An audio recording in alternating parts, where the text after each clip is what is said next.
Thanks for joining us again. The Federal Executive Council has now approved 52 billion naira for an e-border solution to monitor the country's porous borders. State House correspondent Maria Olashende reports that the contract will cover 86 border posts and more than 1,400 illegal routes which are being used for smuggling and other crimes. Her report.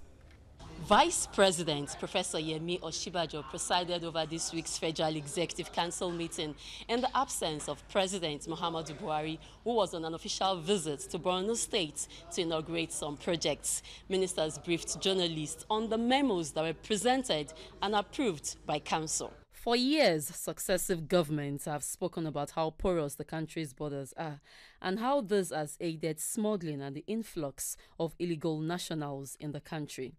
There had been solutions proffered in the past, but the will to carry them out seemed to be lacking. The Buhari government is set to tackle this challenge and believes up-to-date tracking technology is needed to monitor the borders with the capacity to respond to emergencies. To this end, the Federal Executive Council this week approved the sum of 52 billion naira for e-border solutions to monitor the country's porous borders. Threat is big. This information is also passed, for instance, to the Air Force, to the police.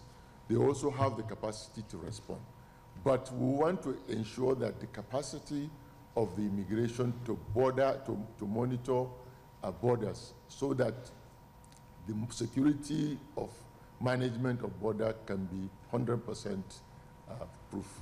Two memos were also approved by Council under the National Social Investment Program.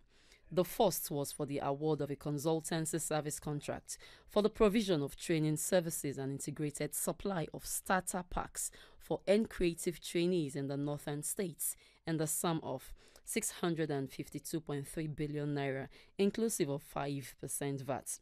The training will be held in Abuja for 1,500 beneficiaries with integrated starter packs distributed to the trainees at the end of the training. Beneficiary distributions are as follows: script writing, 150 beneficiaries; graphic illustration, 375 beneficiaries; animation, 750 beneficiaries; post-production, 225 beneficiaries.